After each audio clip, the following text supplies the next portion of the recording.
memuji Allah Subhanahu wa taala atas segala nikmat yang dilimpahkan kepada kita, dan selalu berulang-ulang kami ingatkan tentang nikmat Islam dan iman.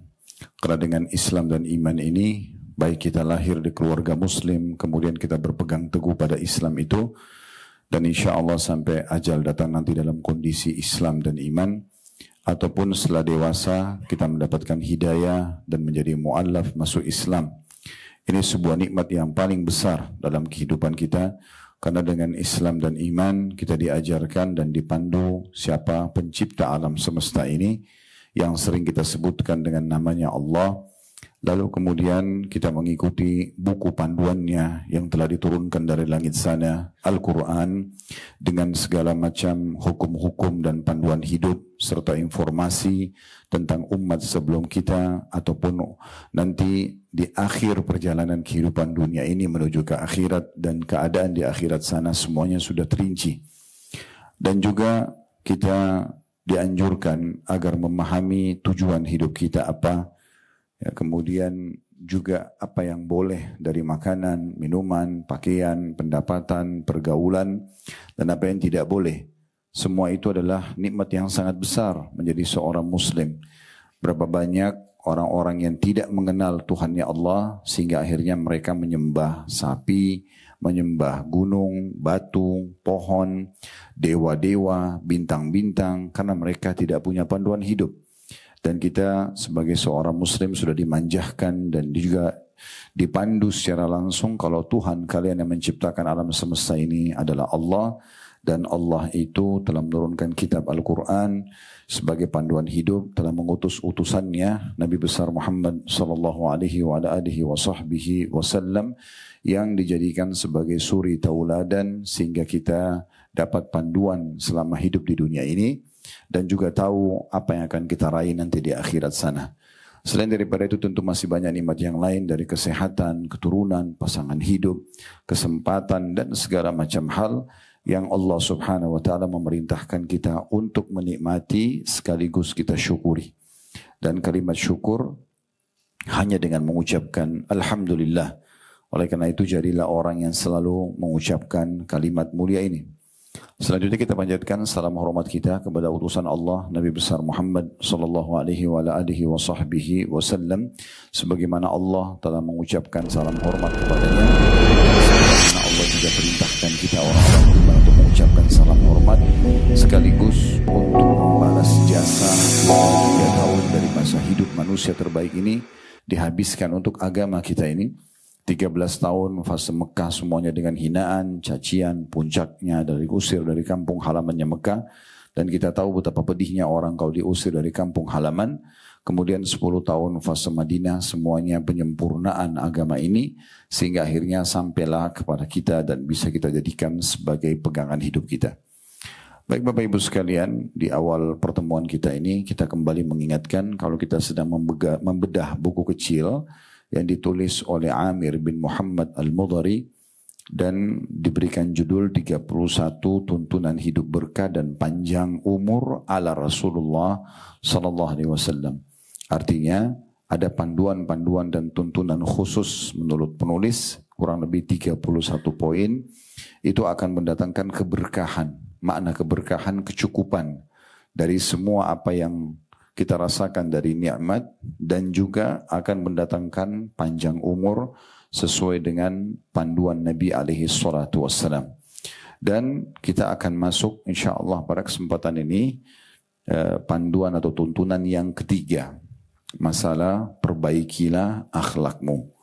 Sebelumnya kita sudah membahas 2 poin. Yang terakhir sekali bulan lalu, tuntunan yang kedua, yaitu masalah silaturrahim. Silaturrahim. Dan sebelumnya lagi,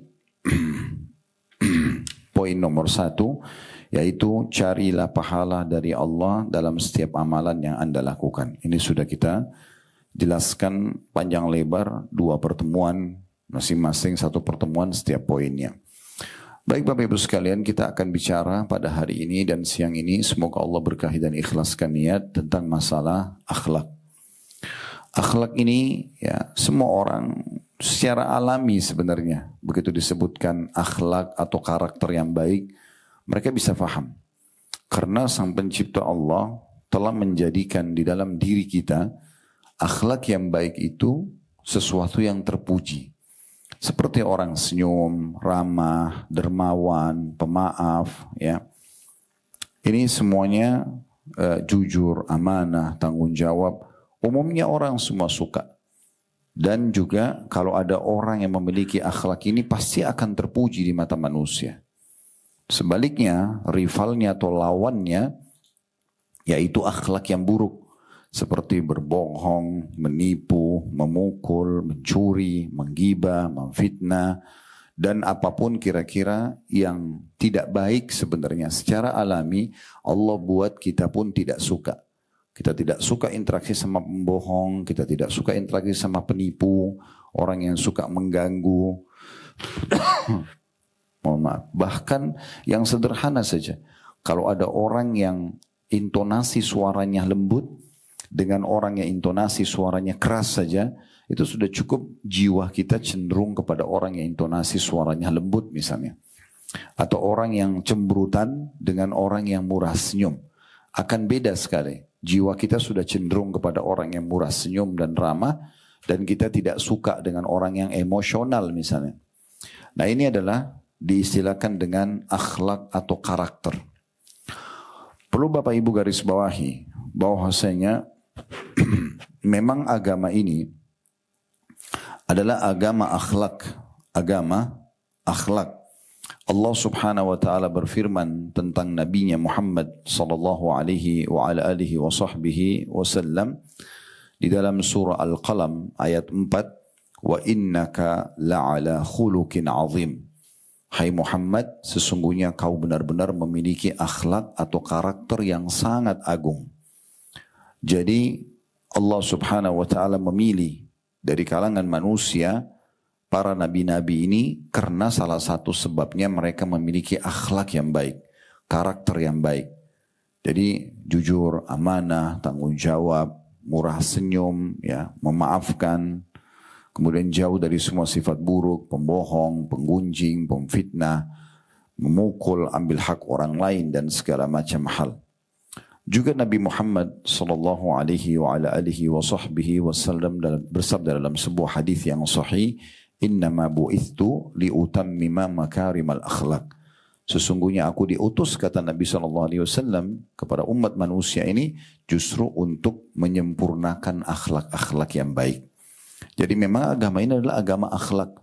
Ciri khas seorang muslim dimanapun mereka berada, mereka akan selalu jujur.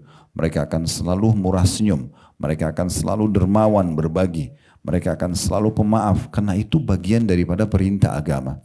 Dan seorang muslim akan selalu jujur, akan selalu menjauhi sifat bohong, yang mengganggu orang lain, menyakiti orang lain, menipu dan segala macam. Karena itu juga bagian daripada agama. Kalau ada seorang muslim, sosok muslim atau muslimah yang bertolak belakang dengan ini, berarti dia secara individu. Dia bukan membawa agamanya. Karena orang kalau membawa agama Islam pasti baik akhlaknya. Tidak mungkin tidak. Ya, karena memang ini bagian daripada agama kita. Banyak sekali contoh-contoh dalil berhubungan dengan masalah kalau akhlak yang baik itu bagian daripada Islam. Dan berisikan motivasi yang sangat besar agar setiap muslim dan muslimah dari kecil ditanamkan padanya atau orang tuanya menanamkan padanya akhlak-akhlak yang baik. Kita lihat misalnya di halaman 33 di situ ya, di poin ketiga penulis mengangkat dalil yang sangat menarik untuk dibahas setelah beliau menyebutkan poin nomor 3, perbaikilah akhlakmu. Hadis dari Abu Darda radhiyallahu anhu bahwasanya Nabi SAW bersabda, "Ma min syai'in athqalu fi mizanil 'abdil mu'mini yawmal qiyamati min husnil khuluq wa inna Allaha yabghadul fahishal badhi." Kata Nabi Muhammad SAW, tidak ada suatu yang lebih berat dalam timbangan hamba yang beriman pada hari kiamat nanti dibandingkan akhlak yang mulia. Jadi karakter itu kalau ada baik dalam diri kita, selalu mau jujur, selalu mau amanah, selalu mau tanggung jawab, selalu mau berbagi sama orang lain, mau jenguk orang sakit, mau bakti sama orang tua, mau silaturahim keluarga, apa saja. Mau memberikan nasihat yang baik, kemudian menjauhi semua yang buruk-buruk, mengganggu orang, menggunjing, memfitnah, memukul, mencuri, maka itu berarti memang ya, karakter dasarnya orang-orang beriman. Dan ini Bapak Ibu sekalian akan menjadi timbangan sendiri yang memberatkan timbangan amal kita pada hari kiamat nanti. Itu akan paling berat nanti di timbangan amal hari kiamat. Lalu kata Nabi SAW, dan ketahuilah sesungguhnya Allah itu sangat membenci orang yang keji ucapannya, suka suara keras, kata-kata itu tutur katanya kasar, ya. Lagi buruk perangainya, ya. Bawaannya kasar, tatapan matanya tajam, tangannya kasar, ya. Kakinya kasar, semuanya. Subhanallah, orang yang biasa lembut ini, bawaan tutur katanya lembut, santun, pasti akan tercermin juga dari fisik dia. Ya, tercermin pada fisiknya, dari wajahnya yang ceria, dari senyumannya yang manis, ya, dari tutur katanya yang baik, jaman tangannya yang santun, ramah, itu pasti kelihatan. Dengan orang yang terbiasa teriak-teriak, marah-marah, emosional, itu kelihatan dari muamalah dia. Sorot matanya tajam, tutur katanya kasar, tangannya kasar. Salaman aja sama dia itu nggak nyaman. Ngobrol aja sama dia nggak nyaman karena sudah jadi bawaan. Nah, Islam menyuruh setiap muslim dari hadits ini memotivasi dengan sangat kuat luar biasa. Kalau kau ingin hai muslim, hai muslimah, memberatkan timbangan amal solehmu hari kiamat yang membuat nanti derajatmu di surga tinggi, maka perbaiki akhlakmu dari semua sisinya. Lagi di motivasi untuk itu. Kemudian sebaliknya kata Nabi SAW, dan ketahuilah Allah sangat benci dengan orang yang lisannya tajam, ya, tatapan matanya tajam, ya, tutur katanya kasar, dan juga perangainya. Nah, perangai ini bawaannya tadi ya. Biasanya tadi saya bilang orang kalau terbiasa dengan akhlak-akhlak buruk terbawa juga ke fisiknya. Ya, kita lihat orang yang sering emosional, mukanya itu lebih cepat tua daripada umurnya misalnya. Semuanya serba berkerut di sana sini karena selalu bawaannya marah saja. Semuanya adalah emosional. Dibandingkan dengan orang yang memiliki akhlak yang baik, semuanya dengan tenang, dengan santun. Walaupun dia dalam kondisi benar, dia tidak emosional. Dalam kondisi dia salah pun dengan mudah dia minta maaf misalnya dan memperbaikinya. Nah, seperti itu. Di sini kata penulis selanjutnya, jika Anda perbagus akhlak Anda dalam berinteraksi dengan masyarakat atau orang-orang di sekitar kita, maka Anda memperoleh pahala sebagaimana yang diperoleh orang yang berpuasa di siang hari dan melaksanakan qiyamul lail.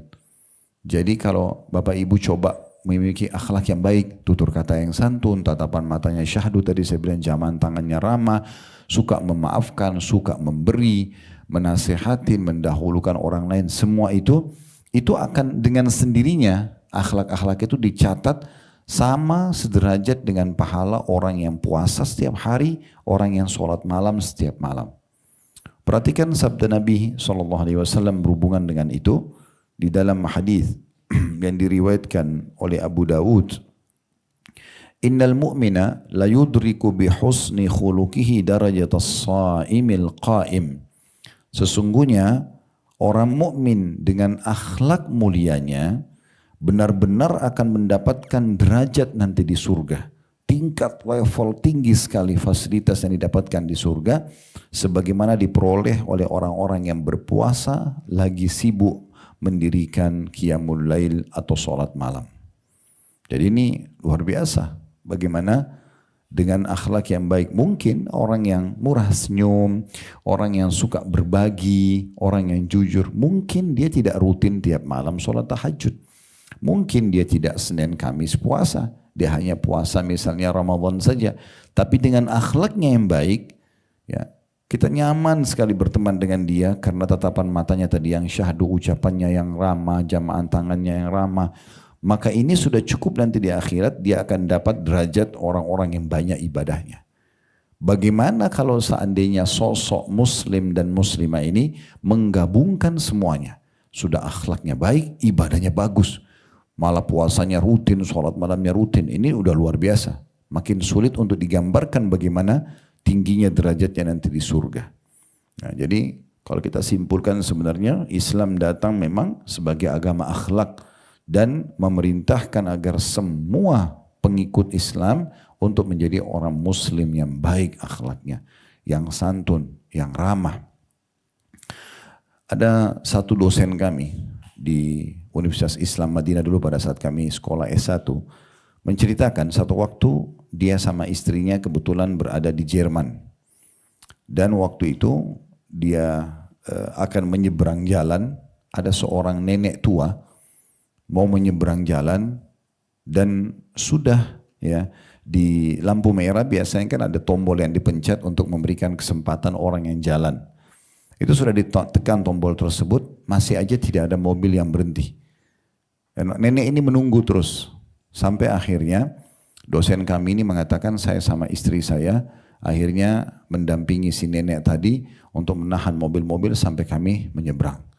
Tiba-tiba pada saat tiba di ujung jalan, kata si nenek itu, sesungguhnya apa yang saya lakukan ini hampir setiap hari terjadi pada saya.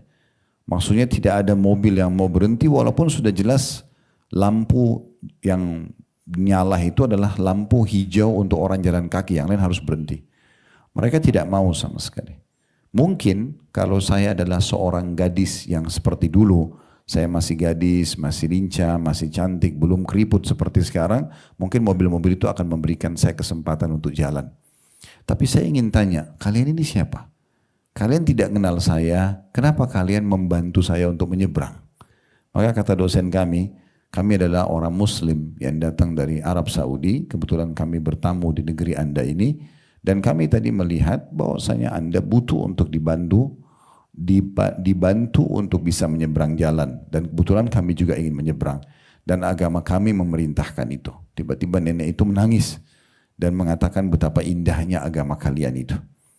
Jadi memang secara alami seorang muslim itu selalu mau terbawa dengan karakter yang baik itu. Ya memang sudah seperti itu. Kecuali orang yang rusak betul-betul karakternya dari kecil, memang orang tuanya dan lingkungannya merusak dia, dilatih untuk terbiasa bohong, kasar, pelit dan segala macam, maka itu berbeda. Kita akan bicara individu dia saja, tidak akan membawa agama, karena kalau agama pasti akan membawa kepada hal yang sangat baik. Ini cukup banyak contoh-contohnya berhubungan dengan masalah ini. Sekarang cukup banyak di YouTube, di Instagram, orang-orang yang mengadakan eksperimen. Di antara eksperimen yang pernah saya nonton, cuplikannya dan itu menyebar. Saya tidak usah sebutkan nama-nama channelnya, tapi ini banyak sekali menyebar. Ada beberapa orang sengaja ingin membandingkan antara akhlak kaum muslimin dengan akhlak orang-orang non-muslim. Dengan cara eksperimennya adalah sengaja dia jalan di jalan raya, kemudian dia menjatuhkan dompetnya. Dan dia ada satu temannya menggunakan kamera tersembunyi dari jarak jauh, dan subhanallah di seluruh wilayah orang-orang non-muslim ini umumnya dompet itu diambil. Umumnya diambil. Kemudian dia datang lalu dia mengatakan, Anda mengambil dompet saya, dan orang itu bilang tidak. Dia bilang saya punya kamera, saya punya bukti, baru dikembalikan. Tapi umumnya semuanya mengambil.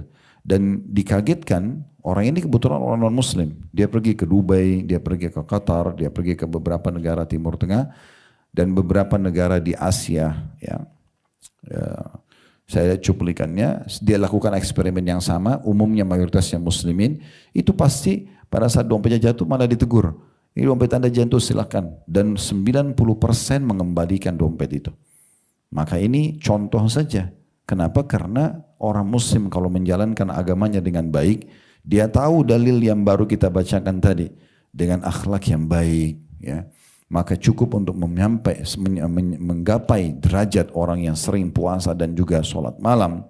Begitu juga nanti akan menjadi sesuatu yang paling berat di timbangan amalnya hari kiamat, pasti dia tidak akan ragu-ragu untuk menjadi orang yang baik karakternya.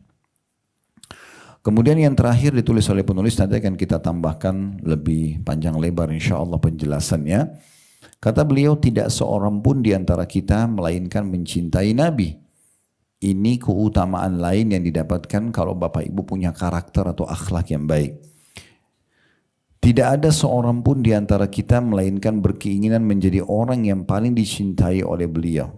Kalau orang muslim muslimah, kalau hatinya penuh dengan keimanan, pasti dia rindu dengan Rasulullah. Kalau kita dengarin ceramah seorang ustadz, seorang kiai, seorang ulama, dia punya retorika yang bagus, dia punya penyampaian yang bagus, dia menyampaikan dalil-dalil yang tepat, kita rasa nyaman mendengarkan.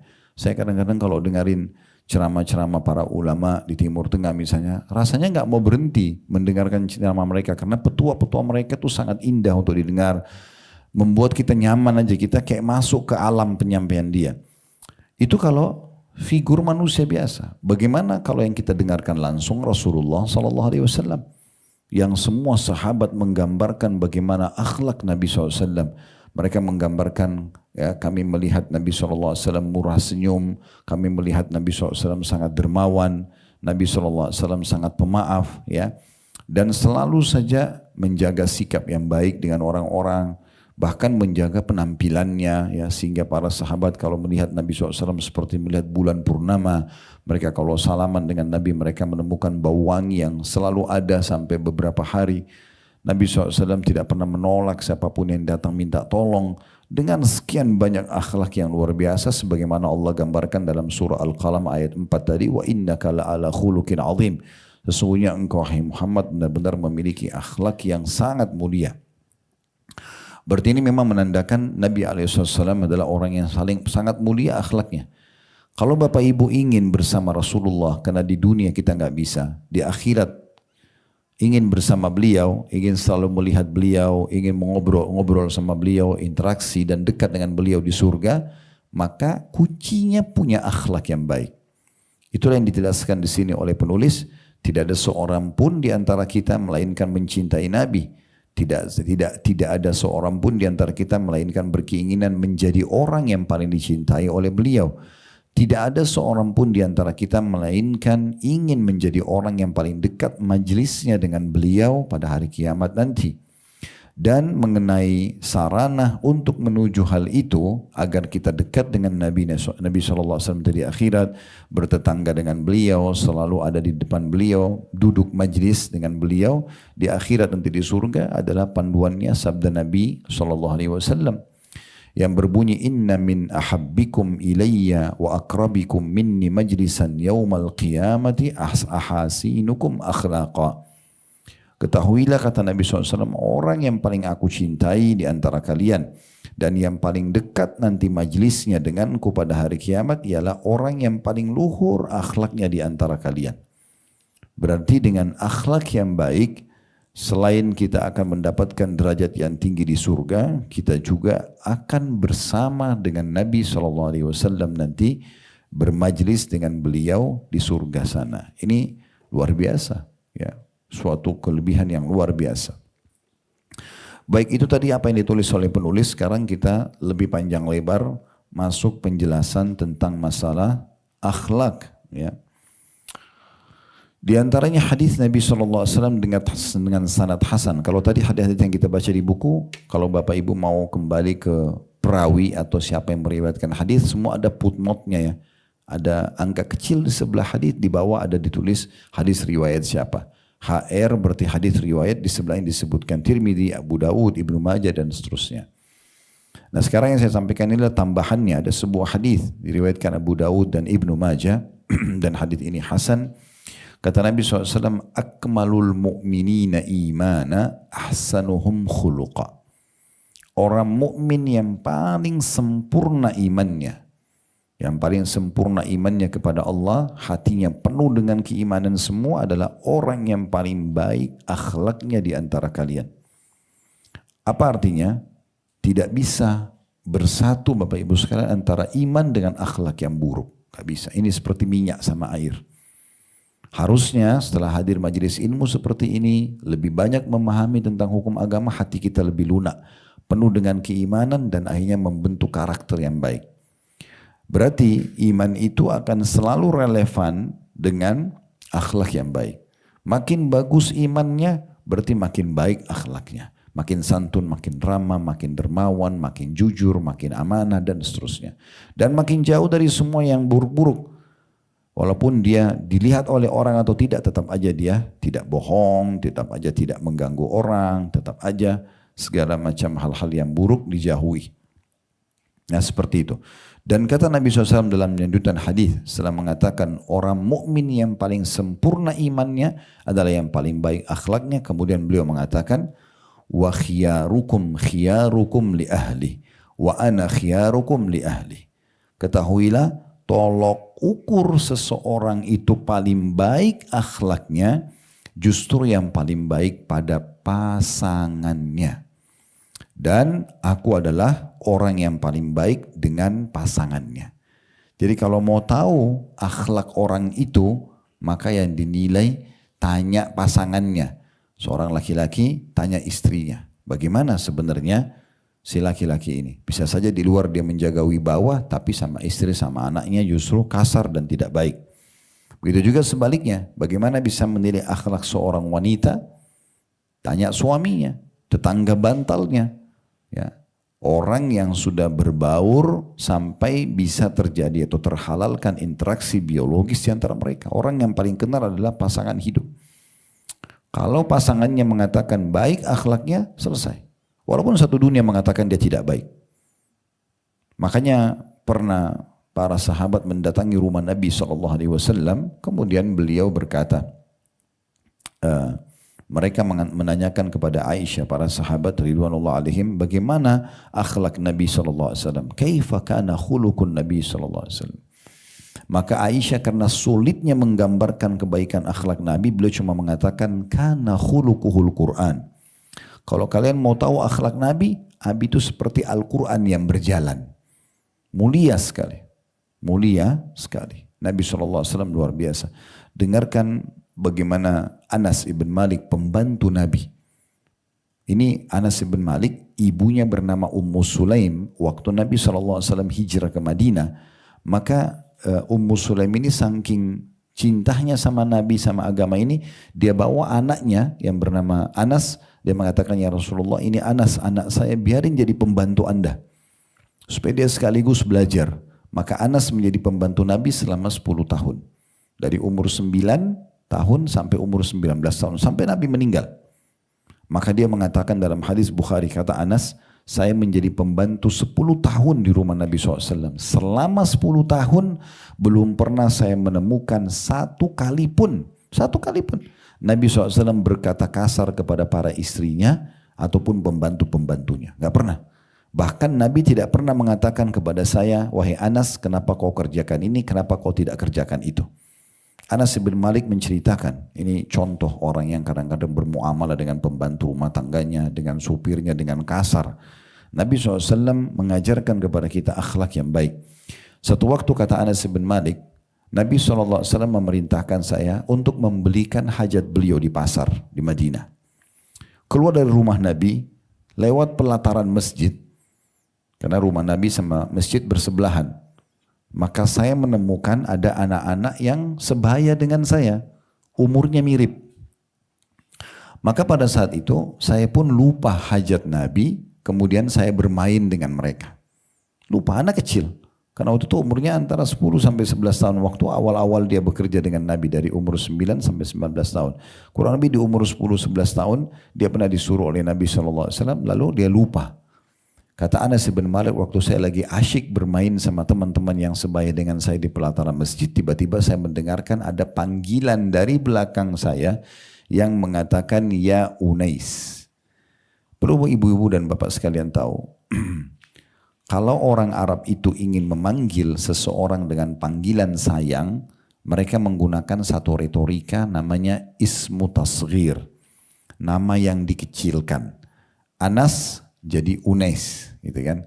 Maka Nabi SAW memanggil sambil mengatakan ya Unais, panggilan sayang kepada pembantunya.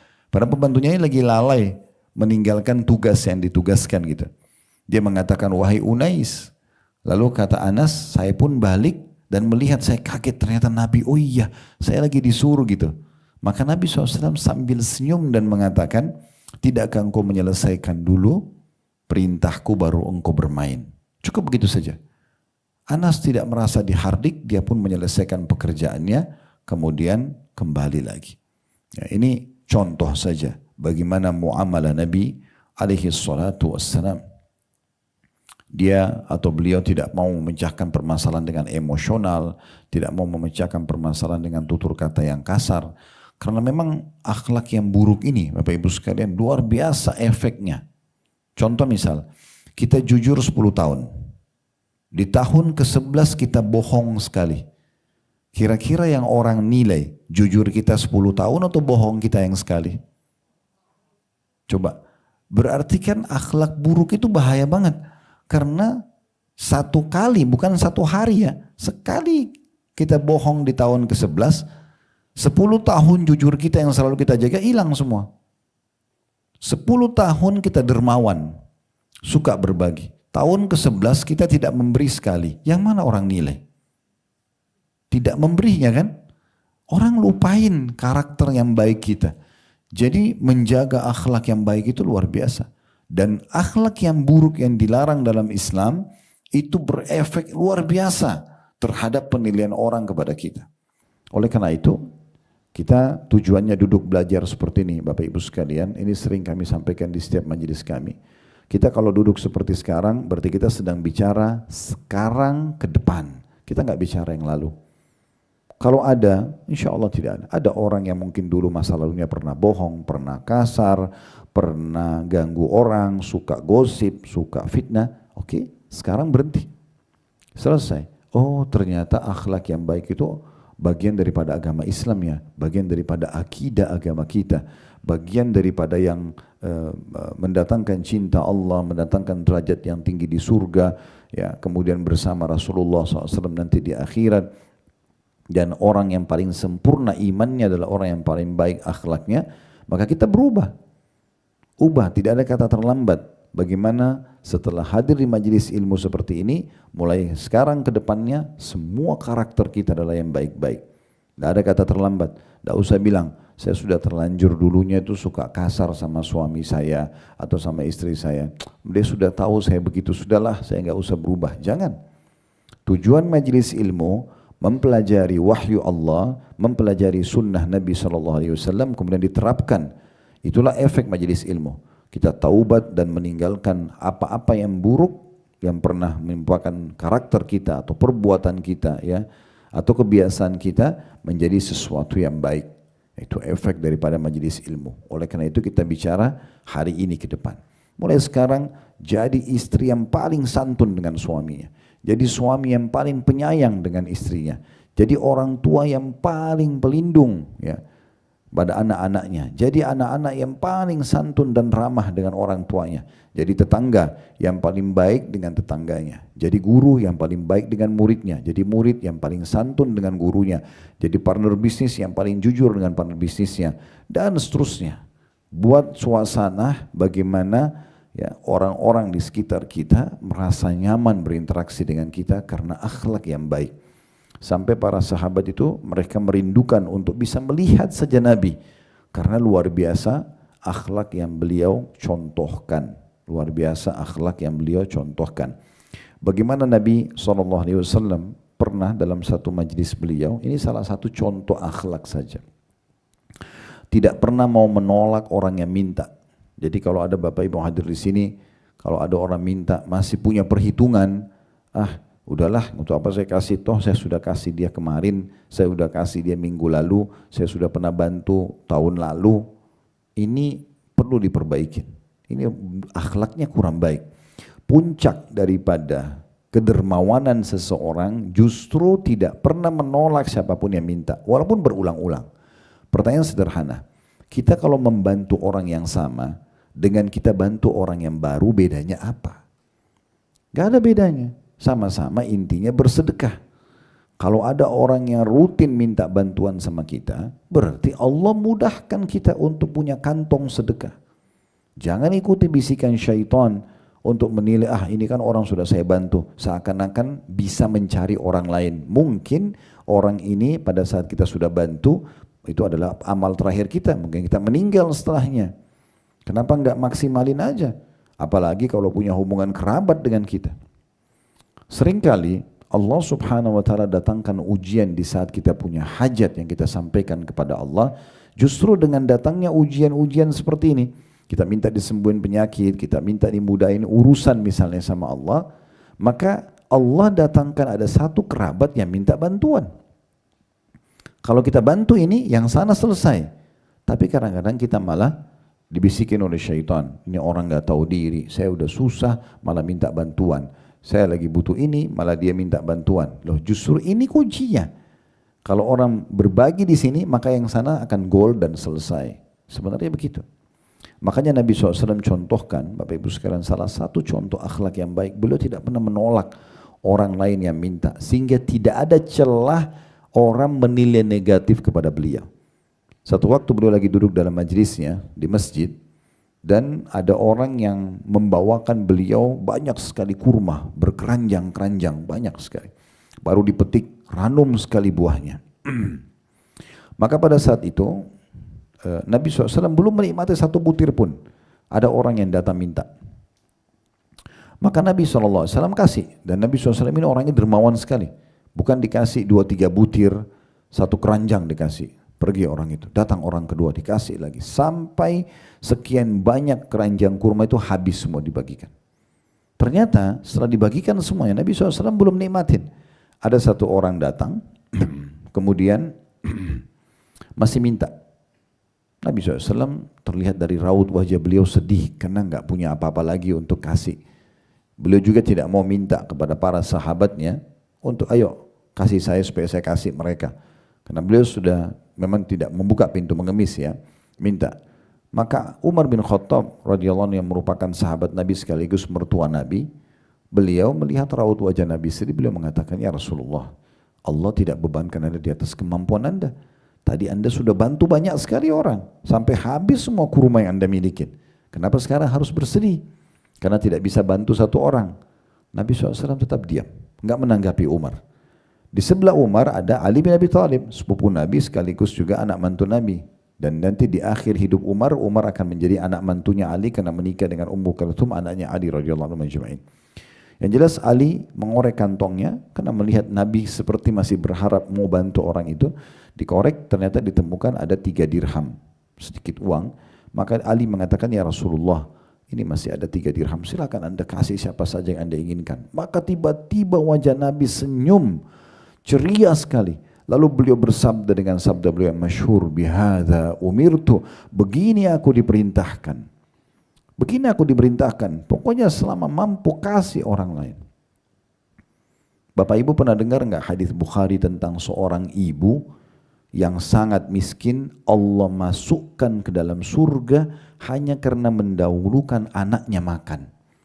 Dalam sebuah hadis sahih kata Aisyah radhiyallahu anha, pernah ada satu ibu masuk ke rumahku, kemudian dia bersama dengan 2 anak perempuannya. Pada saat itu kata Aisyah, dia minta makan karena miskin, tidak ada makanan. Kata Aisyah, saya tidak punya kurma kecuali 3 butir. Saya berikan ke ibu itu 1, lalu ketiga-tiganya, lalu ibu itu mengambil 1 dan dia memberikan anaknya masing-masing 1. Sambil ngobrol, rupanya anaknya yang 2 ini sudah memakan kurma mereka. Dan mereka masih minta kurma ibunya. Apa yang terjadi? Kata Aisyah, saya kagum dengan sikap ibu ini, padahal dia pun lapar, dia miskin. Harusnya dia butuh untuk dia makan buat dirinya sendiri, tapi dia punya akhlak yang mulia. Dia potong kurma yang dia milikin bagi 2, dikasih kepada anaknya. Kemudian anaknya pun kedua makan tanpa, karena masih anak-anak, tidak pikirin ibunya lapar atau tidak. Ibunya pun memberikan karena bentuk kasih sayang dan akhlaknya yang baik. Setelah selesai, mereka pamit pergi. Kata Aisyah, saya kagum dengan sikap ibu ini. Lalu saya tanya kepada Nabi SAW, ya Rasulullah, tadi ceritanya ada seperti ini nih. Apa kata Nabi SAW? Sungguh akhlak dan sikap ibu itu kepada kedua anaknya cukup untuk membawanya masuk ke dalam surga. Hanya kasih kurma, kasih duluan ke anak. Berapa banyak ibu-ibu yang akhlaknya pada anak-anaknya, ini jangan dimakan ya, ini punya ibu. Luar biasa. Gitu. Bagaimana caranya? Gitu. Akhirnya anak itu tinggal di rumah karena terpaksa statusnya sebagai anak, ya, menerima. Dan dia cuma kesian, ya. Cuma bisa ngiler, pengen, tapi ibunya larang. Dan ini akhirnya bisa juga membuka pintu-pintu orang mencuri, gitu kan? Orang mencuri, kenapa nggak kasih? Kenapa nggak dahulukan orang lain? Ini akhlak yang mulia, ya.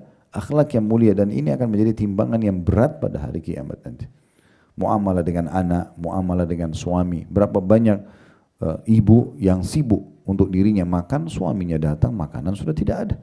Atau makanan tinggal makanan bekas. Tapi berapa banyak wanita muslimah ahli surga yang bahkan tidak mau makan kecuali bersama suaminya. Sebagai bentuk akhlak. Suaminya dia sudah tahu akan pulang jam 6 sore, jam 7 malam misalnya atau petang. Maka dia sengaja belum makan pada saat itu, dia duduk dan dia makan bersama dengan suaminya.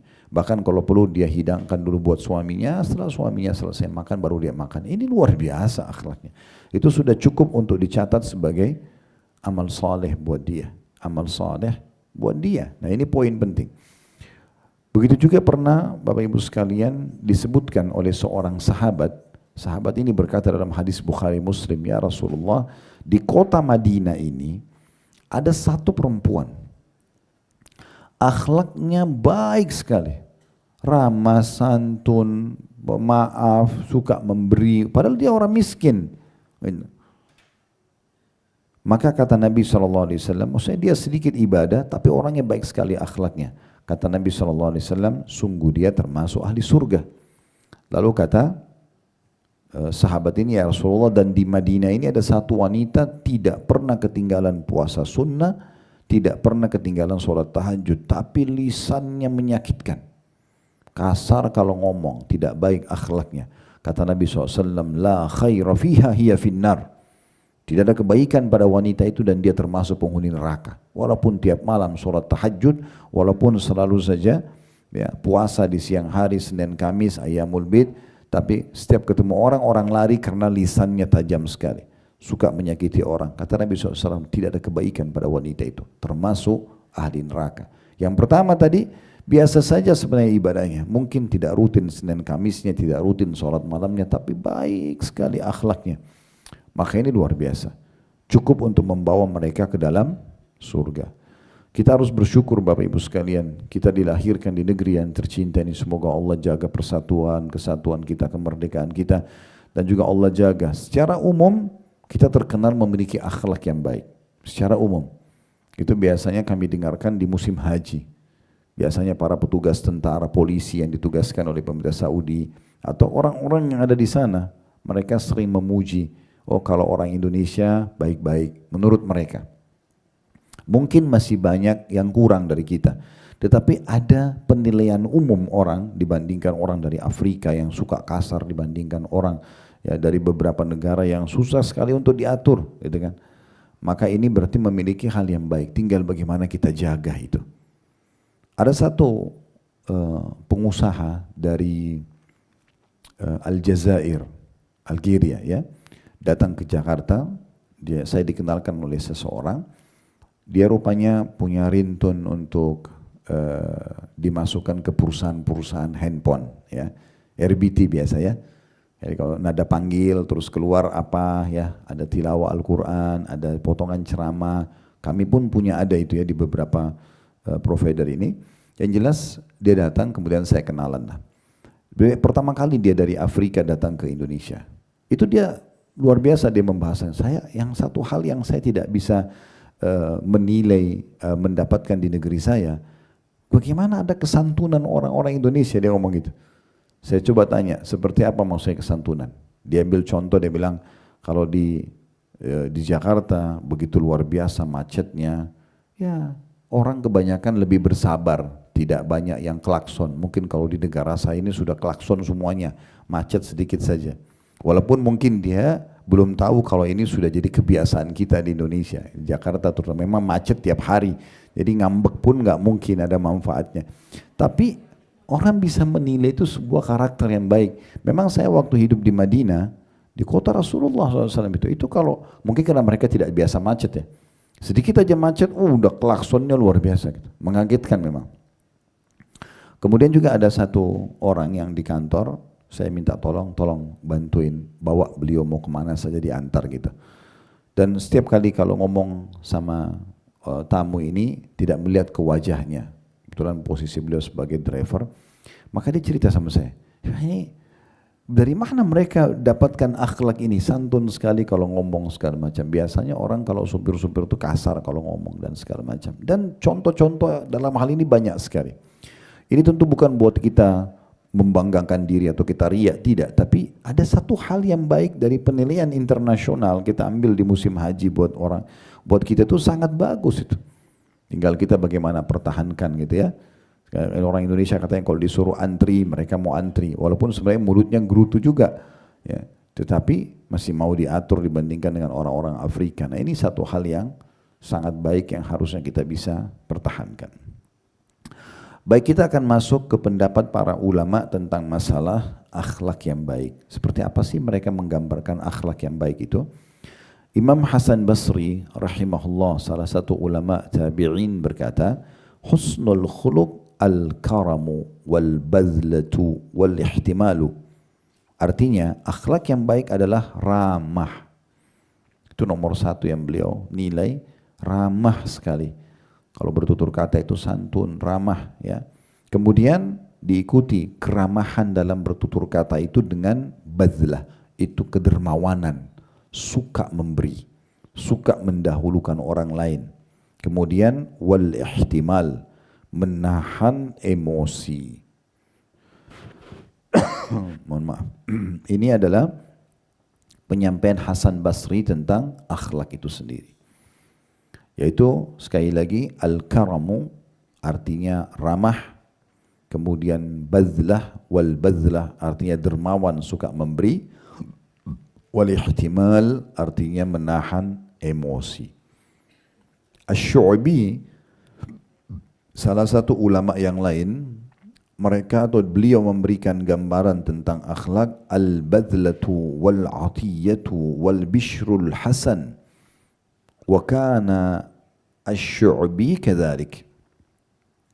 Beliau mengatakan akhlak yang baik adalah al-badlah, dimulai dari kedermawanan. Jadi kalau kita lihat definisi atau penyampaian Hasan Basri dan ya Al-Syu'bi hampir sama ini di sisi kedermawanan, suka memberi.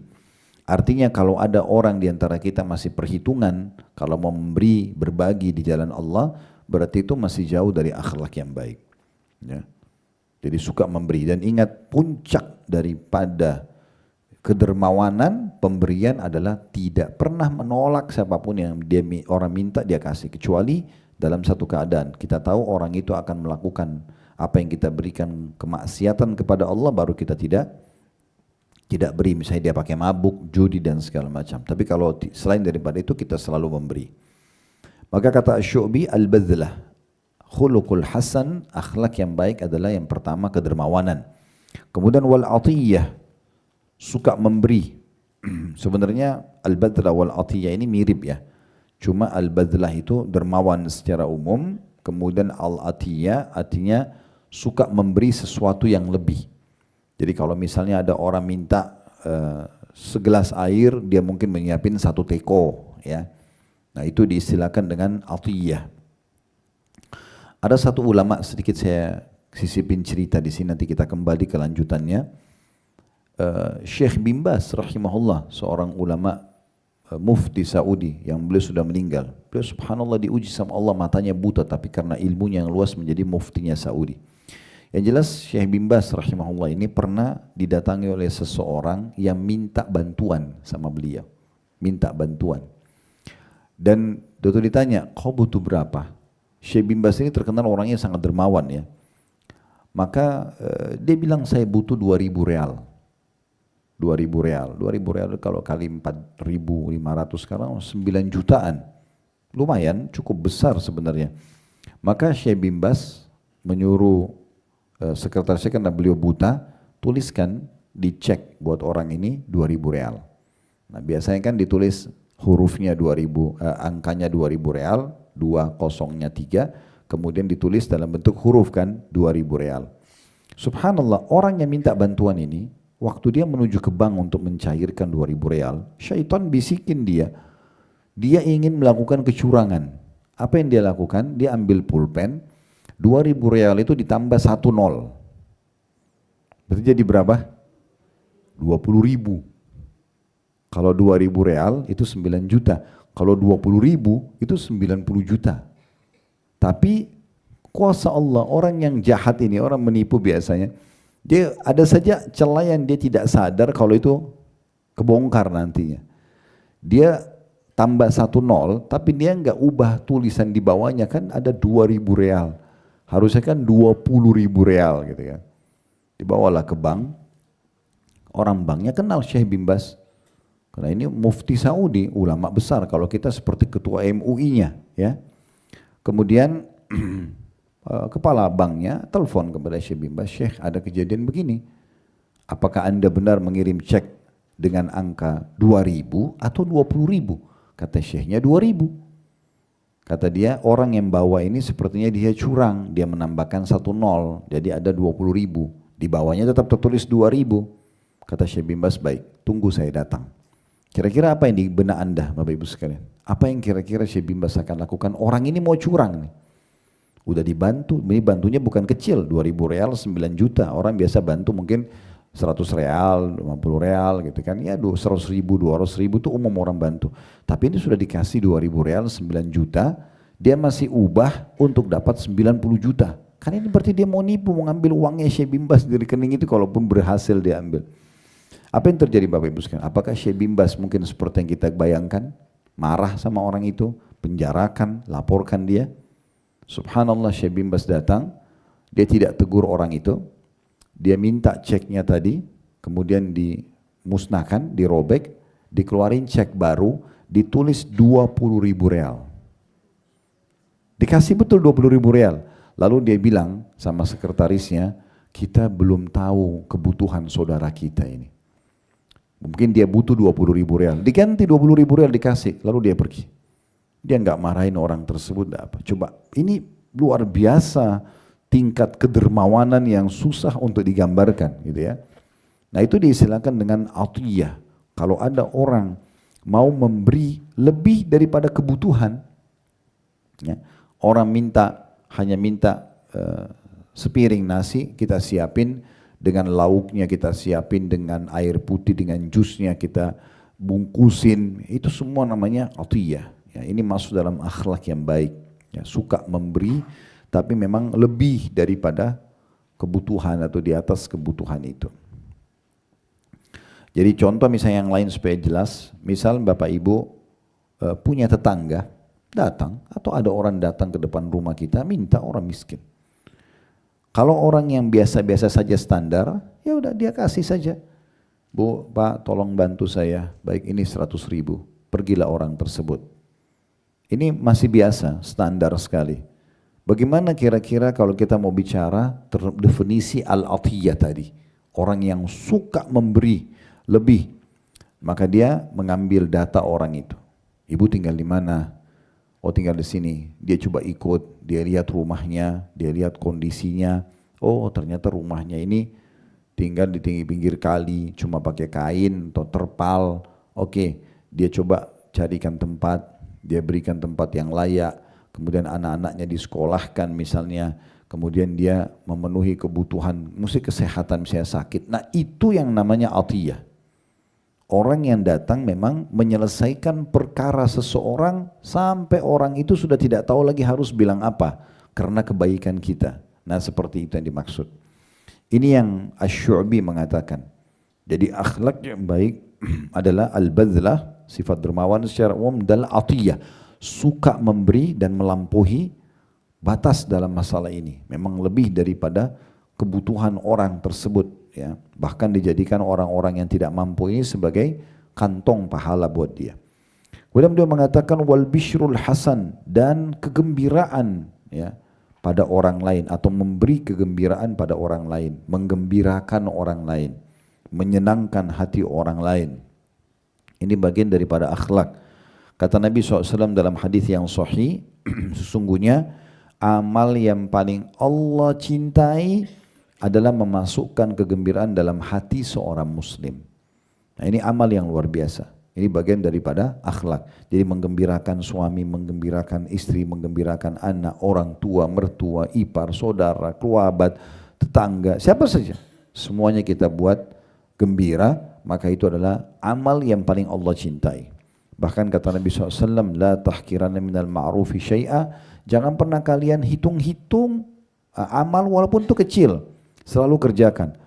Walau antalqa akhaka biwajhin talq, walaupun engkau bertemu dengan saudaramu dalam kondisi wajahmu senyum atau ceria. Ini termasuk bagian daripada akhlak. Kemudian yang menukil kisah ini mengatakan, dan ketahuilah Asy-Syu'bi yang menjelaskan tentang akhlak tadi, beliau begitu orangnya. Dermawan, suka memberi dan memenuhi kebutuhan apapun yang minta tolong, dan suka memasukkan kegembiraan dalam hati seseorang. Selanjutnya Abdullah bin Mubarak, kita sudah jelaskan perkataan Hasan Basri, kita sudah jelaskan perkataan Asy-Syu'bi, sekarang kita masuk perkataan Abdullah bin Mubarak rahimahullah. Abdullah bin Mubarak mengatakan tentang akhlak, huwa bastul wajh wa badlul ma'ruf wa kafful adha.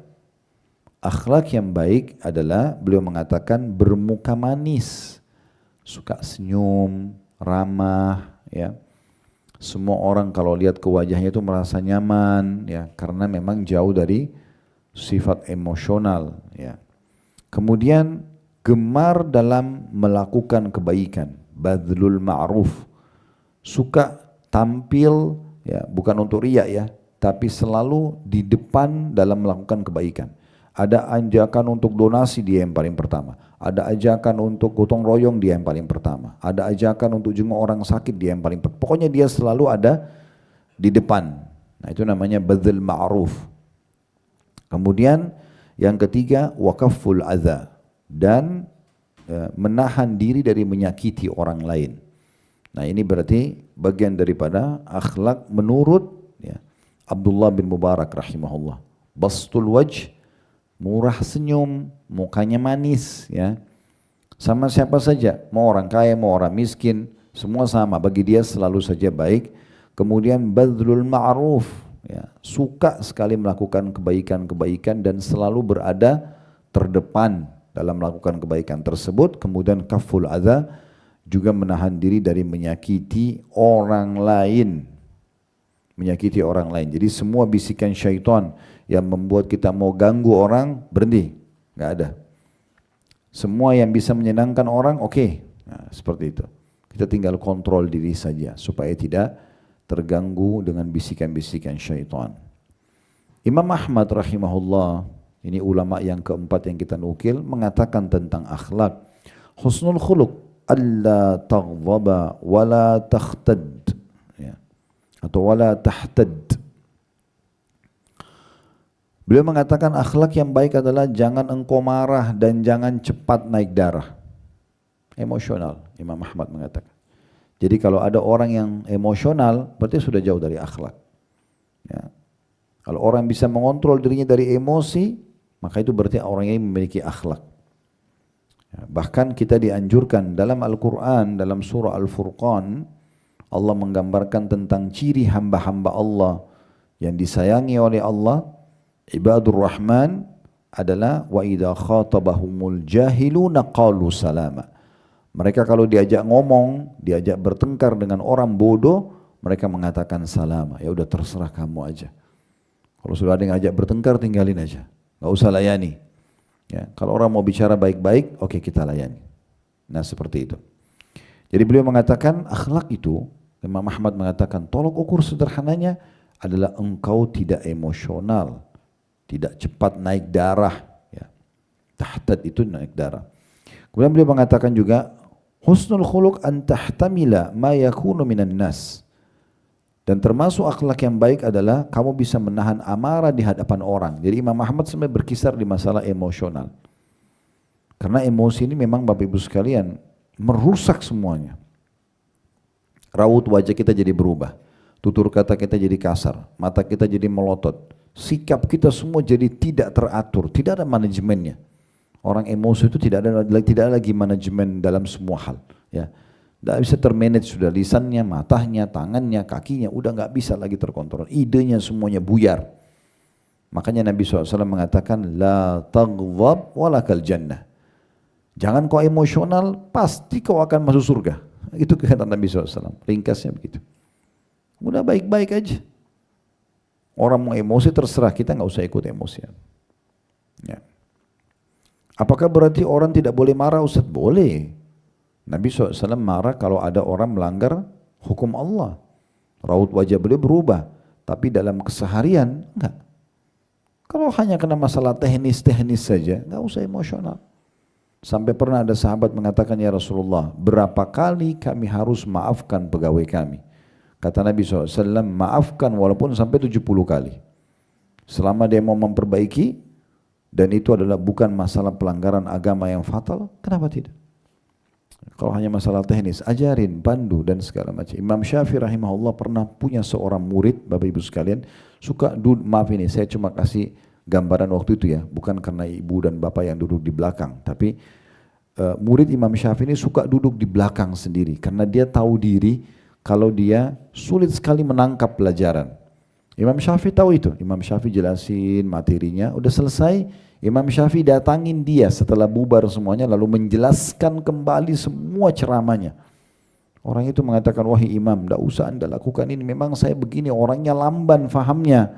Kata Imam Syafi'i, tidak, saya akan mengajarkan kepadamu sampai kau faham. Coba bayangkan. Bagaimana luar biasa akhlaknya Imam Syafi'i rahimahullah. Gitu kan? Kalau sebagian orang apalagi pikirannya hanya duit saja dalam mengajar, ya orang faham, nggak faham terserah. Kan Bapak Ibu kita pernah sekolah sama-sama, kita bisa lihat ada guru yang peduli dengan semua muridnya supaya dapat ilmu, dengan ada yang cuma datang yang penting dia terima gaji, orang faham nggak faham terserah. Gitu kan? Maka Imam Syafi'i rahimahullah menunjukkan kepada kita bagaimana akhlak seorang guru yang baik. Dia datang ke muridnya, dia jelasin dengan tuntas semuanya, kemudian baru dia dia sampai muridnya itu memahami apa yang dia harusnya fahami. Nah seperti itu. Jadi memang masalah emosi ini luar biasa. Ya. Makanya pernah ada anak muda datang mengatakan, ya Rasulullah, wasiatkan saya. Maksudnya supaya saya ini hidup enak, tentram, nggak punya masalah sama Allah, nggak punya masalah sama manusia. Kata Nabi SAW, la taghdab, jangan kau emosional. Orang itu bilang, apalagi ya Rasulullah, la taghdab, 2 kali. Jangan kau emosional. Orang itu masih bilang, apalagi ya Rasulullah. Kata Nabi SAW, la taghdab, jangan kau emosional. Selesai. Udah hidupmu kan bahagia tuh. Kapan kita bisa kontrol emosi? Makanya dalam hadis Bukhari yang lain kata Nabi SAW, laisa sur'atu bil ghadab. Bukan keperkasaan, kejantanan, ya, kedewasaan dinilai dari emosionalnya seseorang, banting pintu, marah-marah, segala macam. Walakinna sur'atu man malaka nafsahu indal ghadab. Tapi kedewasaan, kebijaksanaan, ya, itu dinilai keperkasaan justru dari bisanya seseorang mengontrol emosinya. Ya, jadi ini bagian daripada akhlak yang luar biasa. Dikuatkan dengan perkataan Ishaq bin Rahawai rahimahullah. Beliau mengatakan huwa bastul wajhi wa alla taghdab. Beliau mengatakan gitu. Engkau kalau mau akhlak baik, suka bermuka manis dan tidak emosional. Begitu terus ya penyampaiannya. Berarti orang kalau emosional ya itu akan otomatis ya dia akan jauh dari akhlak yang baik. Dan subhanallah orang kalau emosional ini, ya mereka akan susah sekali untuk mengontrol dirinya. Nah, orang kalau sudah membiasakan dirinya emosi ini, itu dekat dengan penyakit-penyakit kayak darah tinggi, stroke, itu semua karena memang masalahnya di emosi secara kejiwaan ya. Kemudian nanti dia mudah marah bahkan sama dirinya sendiri. Orang yang biasa emosional ini mungkin pintu rumahnya ditiup angin, tertutup, lalu dia marah sama pintu, dia marah sama angin. Mungkin dia mau pakai sendal, kemudian karena dia buru-buru, sendalnya dia pakai terbalik yang kanan dan kiri. Dia bisa marah dengan dirinya sendiri. Dan seterusnya. Kenapa? Karena memang dia biasakan diri. Ini bahaya. Berarti semua juga akan dia marahin nanti. Kalau dirinya sendiri dia marahin, bagaimana dengan orang lain? Ya. Saya kadang-kadang subhanallah tidak bisa berpikir menangkap dengan normal bagaimana kalau ada seorang ibu yang Allah berikan anak dia di saat ada banyak wanita yang tidak bisa diberikan anak atau belum diberikan sama Allah, begitu ada anak itu menjadi ajang pelampiasan emosi. Subhanallah. Kita mau tiba-tiba anak kita yang kecil itu faham seperti kita? Kan mungkin lah, gitu kan? Ya harus sabar. Itu on proses, sedang dalam proses mereka itu. Dan mereka adalah amal jariah terbesar buat kita. Saya nggak bisa lupa kejadian pernah ini sebagai penutup. Ada satu, waktu itu saya lagi di rumah mertua di Surabaya. Saya lagi duduk di ruang tamu bertamu, atau duduk waktu itu ngobrol sama beliau, tiba-tiba ada satu anak nangis-nangis. Kayak histeri banget anak itu. Saya kena penasaran, saya keluar dari pamit sama mertua saya keluar ke teras rumah. Di sebelah rumah rupanya di tangga itu ada satu ibu, entah anaknya buat salah apa, tapi seingat saya anak itu antara 3 sampai 4 tahun umurnya. Itu dipegang satu tangannya dipegang oleh ibunya, dan di bawahnya anak itu sumur. Jadi dia kayak lagi marah sama anak, entah buat apa, dia ngancam akan melepaskan ke sumur itu. Subhanallah, ini luar biasa gitu ya. Di mana hati nuraninya? Gak usah bicara masalah akhlak. Ini anak dia, darah daging dia. Tapi ada orang begitu, ada orang ibu yang cubitin anaknya sampai memar-memar, dipukulin. Kenapa harus begini? Ya. Ada orang lebih sayang benda dia yang hilang daripada fisik anaknya. Subhanallah, makanan yang dimakan misalnya, sapu yang dipatahin atau apa saja. Masa itu lebih berharga daripada anak kita manusia yang ada orang di luar sana. Saya tahu sudah di atas 15 tahun mereka berumah tangga berharap supaya dapat anak. Ada satu bapak kemarin datang ke restoran kami. Saya tidak kenal beliau. Begitu lihat saya, Ustaz, minta waktu sebentar. Oh ya baik. Masya Allah orangnya tidak ada kurang secara fisik gitu. Dia sama teman-temannya beberapa orang, habis itu dia bilang saya ingin bicara 4 mata Ustaz. Baik silakan. Teman-temannya semua pada pergi, kami di sebelah restoran ada toko, kami di lantai 2 tempat fashion pakaian, saya ada kursi tengah, saya duduk berdua, memang tidak ada orang di situ. Tiba-tiba dia berkaca-kaca matanya, lalu saya juga heran kalau saya lihat seorang laki-laki menangis, ini itu susah sekali kalau laki-laki nangis, biasanya pasti ada sesuatu yang besar. Lalu dia mengatakan, Ustaz saya sudah 10 tahun menikah. Tapi memang belum dikaruniai anak saya sama istri saya. Kami ingin sekali punya anak, dia bilang. Dan dia bilang pada saat saya pun sudah mau ambil anak angkat, ternyata keluarga saya ikut campur, saudara-saudara saya ikut campur bicara karena mereka rupanya orang punya harta yang banyak. Nanti takutnya anak angkat ini malah jadi nanti mewarisi harta dan segala macam. Dia minta saran pada saat itu. Tapi mata dia merah, dia nangis hanya karena berharap bisa punya anak. Saya banyak orang subhanallah dikasih anak malah berkeluh kesah dengan anak-anak itu. Malah dijadikan ajang pukul, ajang untuk marah-marah dan segala macam. Kadang-kadang hanya karena untuk gosip sama temannya, gak apa-apa anaknya dimarahin. Ya. Anak-anak itu kadang-kadang ini dalam ilmu kejiwaan Bapak Ibu sekalian, terutama ibu-ibu, kalau dia butuh perhatian orang tuanya dan orang tuanya cuekin, maka pasti dia akan lakukan demo-demo. Ya. Misalnya sengaja jatuhin gelas, sengaja banting pintu. Kalau ibu jawab dengan emosi, jangan nak, kenapa begitu? Bagi dia itu bukan marah, bagi dia itu perhatian, maka dia akan ulangi lagi. Oh ternyata banting pintu baru ibu saya tinggalin teleponnya, baru mau perhatian sama saya. Nah, kita nggak paham kadang-kadang. Ya, oleh karena itu ini termasuk akhlak yang baik, terutama dimulai dari orang-orang terdekat. Ya, lakukan yang baik-baik semuanya, maka insya Allah juga akan baik semuanya berjalan. Allahu a'lam. Mudah-mudahan apa yang kita bahas hari ini bermanfaat buat kita semua Bapak Ibu sekalian. Yang terpenting dalam majelis ilmu adalah isi daripada tema bahasannya, sementara pertanyaan adalah pelengkap saja tentunya. Dan bagi teman-teman yang belum sempat dijawab pertanyaannya, jangan kecewa. Mudah-mudahan tadi itu yang dibacakan sudah mewakili. Dan sekali lagi kita fokus kepada tema bahasan kita. Semoga Allah SWT selalu memperbaiki dan menyempurnakan akhlak-akhlak kita, menjadikan kita hamba-hambanya yang selalu diselimuti ya, dan menjadikan juga sebagai pola hidup akhlak yang mulia, baik dengan pasangan hidup, baik dengan anak-anak, baik dengan orang-orang terdekat dan siapapun dia. Dan semoga Allah catat itu menjadi pahala yang sempurna. Selalu kita doakan agar negara kita menjadi negara yang aman, tentram, damai. Allah berikan petunjuk para pemimpin menjalankan tugas dengan baik. Dan juga Allah jadikan kita masyarakat yang selalu gotong royong, bekerja sama dalam menjaga persatuan, kemerdekaan dan persatuan kita. Dan semoga kita menjadi contoh bagi orang-orang lain.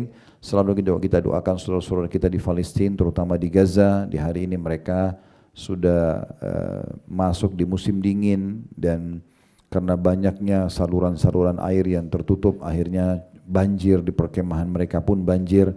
mereka kedinginan, mereka kehabisan bekal makanan. Semoga Allah SWT ikhlaskan niat mereka, terima para syuhada mereka, muliakan Islam di tangan mereka dan tangan kita semua, dan semoga Allah ikut sertakan kita bersama mereka di pahala, serta dimanapun umat Islam sedang butuh bantuan, semoga Allah bantu mereka, dan Allah catatkan ini sebagai tambahan pahala untuk kita karena kita mendoakan mereka. Dan semoga Allah satukan kita semua di surga firdausnya tanpa hisab. Allahumma amin. Baik Bapak Ibu sekalian, saya mengajak Anda ikut serta dalam mendukung channel dakwah kami ini di YouTube dengan subscribe, like dan juga loncengnya. Teman-teman di Instagram, Facebook, TikTok, semuanya Anda bisa mengikuti tata cara yang sudah dipandu, mungkin dengan follow, dengan share, memberikan komen-komen positif. Maka ini adalah hal yang sangat baik, dan dukung semua channel yang menyampaikan tentang Al-Quran dan Sunnah, tentang Islam, agar Anda punya andil bersama mereka di pahala. Kami juga mengajak teman-teman yang bergabung di yayasan sosial yang Allah amanahkan di pundak kami, ada Yayasan Khalid Basalamah, brandnya adalah sedekah kreatif. Kalau Bapak Ibu mau jadi donatur tetap bisa, atau mungkin tadi seperti Sohibul Bait menjelaskan ada pesantren, juga bisa bekerja sama dengan yayasan kami. Apa yang kami bantu tentunya itu bisa, kami akan ikut serta di situ. Dan juga yang terakhir kami mengajak bagi Bapak Ibu yang berminat untuk melaksanakan ibadah haji dan umrah, kalau mau bergabung bersama kami di travel yang sedang Allah amanahkan, kami berikan nama Uhud Tour.